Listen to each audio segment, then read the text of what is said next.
फौजी और हेमांचल भैया जे तीनों जने हजारा नहर पर ठाड़े। सो पहले कही फौजी ने कि हमारे पिताजी का उस जमाने में जा नहर में डूब जाता है तो 1 घंटा बाद उछलते। अब शिवम ने कही कितनी देर का 1 घंटा। उन्होंने झूठ तो बोल ही रहो कि बस से कि हमारे पिताजी 3 घंटा बाद उछलते। अब हेमंचल भैया और नंबर उनके झूठ तो दोनों ही बोल रहे हैं कि अब आगे बताइए और कितनी देर डूब जाते हैं कि 1 घंटा कितने डोगर कि 3 घंटा कि हम बतावे कि बता दो कि हमारे तो ज्यादा डूबे। अब तो ना रही कोई नहीं कहा बढ़ा भी गुंजाइश चरे ही ना है। ध्यान करो लेकिन झूठ नहीं बोला। और जैसे ही महतारी ने की बेटा अब नहीं बचेगा तू। मैया कोई और प्रयास अब की तो कन्हैया की मान ली मैया अब नहीं मानूंगा मैं अब की और कैसे एक दाव दे दो बचावे को।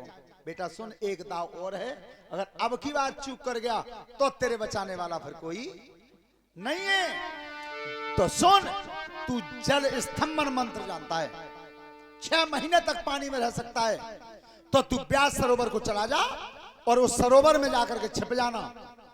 और बेटा एक बात गांठ बांध लिए आज की रात निकलिए मत कल तो कोई मारेगा नहीं। कल नहीं मरेगा तू केवल आज छिप जा जाकर के। तो व्यास सरोवर के लिए जैसे ही चलाए दुर्योधन अब गांधारी विचार कर रही है। अब वो याद आई बचपन की कि मुझे अब प्रतीत होता है कि मेरा बेटा दुर्योधन बचा जो ना है। क्यों नहीं बचेगा कि बचपन में ये गांधारी सुबल महाराज के घर पे थी अपने बाप के यहां। तो जब दरवाजे पर खेल रही थी तो एक मुर्गी निकल के आई थी। मुर्गी और मुर्गी के 4 बच्चा संग में थे। बाल अवस्था थी। तो इस गांधारी ने मुर्गी के पीछे जो 4 बच्चे चल रहे थे उनके संगे कर्म कर दिया था इसने। क्या मुर्गी जाई रही मही पे और लकड़ी हाथ उठाई है 4 बार जन मार दही बच्चन ने मौत अब पाई है। मुर्गी कही गई बोल उचार अरे कितने उलला को खिती जाइए मरी जाएंगे तेरे ही अगारा है मरी जाएंगे तेरे ही अगारा है।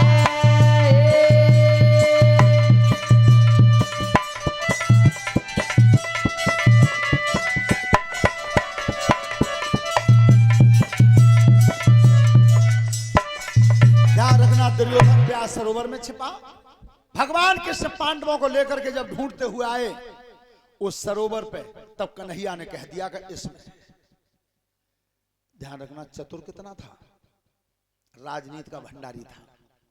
ताल में भी घुसा तो उल्टे कदम चला। उल्टे कदम ताते पैरों के निशान बन जाए तो कोई जी जाने का ताल में तो कोई निकल के गया और उल्टे कदम चल के कूद गया। लक्ष्मी वास करती थी जल में लक्ष्मी के पास ठहर गया। भगवान कृष्ण आज पांडवों को लेकर के गए तो भीम पे आवाज लगवाइए कि आवाज लगा दे जल में भीतर है। एक बात ध्यान से सुनना जल में आवाज नहीं जाती भीतर लेकिन ये प्रकृति और भगवान कृष्ण का विधान था कि जल में भी आवाज चली गई। जल में तो उस समय दुर्योधन निकल के आया। आवाज सुन के निकल के आया। कहां है दुष्टर भीम अर्जुन नकुल सहदेव कहां में युद्ध के लिए तैयार खड़ा हूं। लेकिन ध्यान रखना कैसे अवतार थे धर्म अवतार। ये दुष्टर जी के लड़ाई बिल्कुल जीत ली अकेला रह गया दुष्ट सामने और तब भी दुष्टर हाथ जोड़ के बोले हैं वो क्या कि 5 गाम हमको दे दीजिए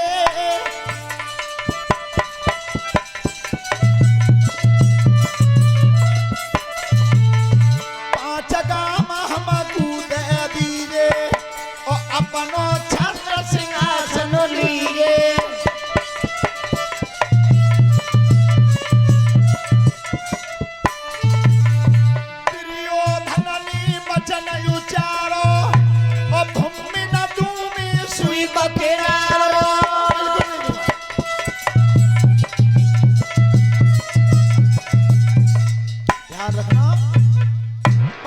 मांगेगा बहु 5 ही दे दे, राजधानी सब तुम्हारी है। लेकिन वो कह रहा दुष्ट सुई के नोक के बराबर नहीं, युद्ध करूंगा। लेकिन नीत कैसी थी, वो नीत आज बिल्कुल मिट चुकी है।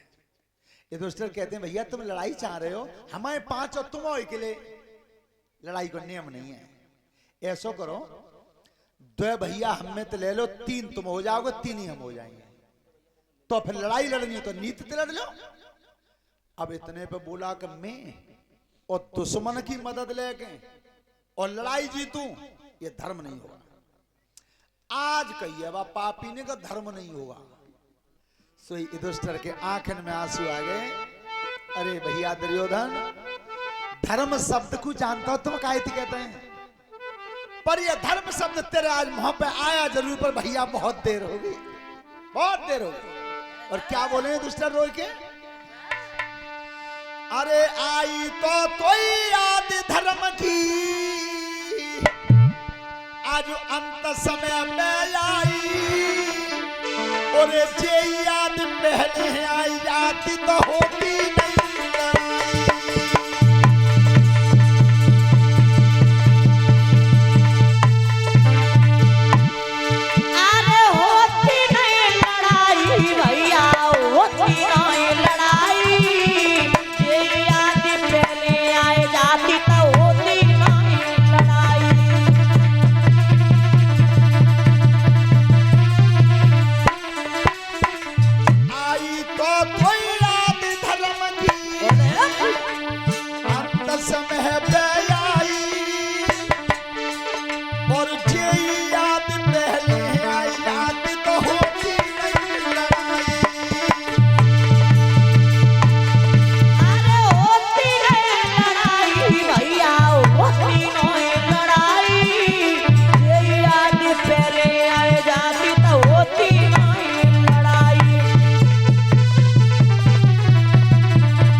रखना, युद्ध चाहते हो तो 5 भाई खड़े, किसी एक का हाथ पकड़ लो। देखो युधिष्ठिर फिर भी नीति की बात कह रहे हैं, लेकिन भगवान कन्हैया ने कही युधिष्ठिर थे का बिल्कुल बुद्धि चली गई का, तुम जैसा विद्वान, और तुमने कही कि 5 में तो काऊ को हाथ पकड़ लो, जाना हाथ पकड़ लो नकुल को, तो नकुल लड़ लेंगे। ध्यान रखना, लेकिन वो भी अभिमानी था। उसने कही नहीं, मैं अपने पक्ष का राजा हूं, और तुम्हारे 5 में जो राजा बनना चाहता हो वो लड़ ले। सोता बंद हो। युधिष्ठिर ने की प्रभु अब क्यों और बात गड्ढा में चली गई, इतने राजपद मिले हो मोए, मैं बड़ा हूं और मेरा कोई कब जाना है कि जाति में लड़ जाऊं। भगवान कन्हैया ने तुरंत राजनीति बदली, क्योंकि सुनो, अपना मुकुट उतार के भीम को पहना दो और कह दो हमारे पक्ष राजा भीमसेन है। सो युधिष्ठिर महाराज ने एकदम हाथ उठा के कह दी कि हमारे तरफ से राजा भीमसेन है। लेकिन वो भी कम चतुर नहीं था, वो कम चतुर नहीं था। वरना की ठीक है, कृष्ण थे कही द्वारकाधीश, राजा को प्रजा शीश झुकाती है, तो अगर राजा भीमसेन है तो ये 4 भाई शीश झुकावे।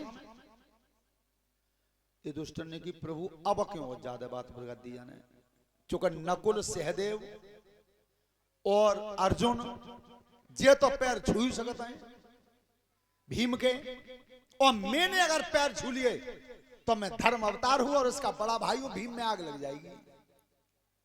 भगवान कन्हैया ने की तो सुनो जल्दी, आंख के इशारे थे कही इतनी बात कि भीम की दोनों पैर चौड़े करो, और युधिष्ठिर की जाखन त्या नंबर आवे पैर छुए को, उसी समय बीच में एक तीसरा चरण मेरा दिखाई देगा, उसी को शीश झुका देना। सो नकुलू 5 छुई गए भीम के, सहदेव छुई गए, अर्जुन छुई गए, जो युधिष्ठिर को नंबर आओ आगे बढ़े, बीच में तीसरा चरण दिखाई दिया, उसी को मस्तक झुका दिया, हट गए। चलो अब राजी हो। दुर्योधन ने की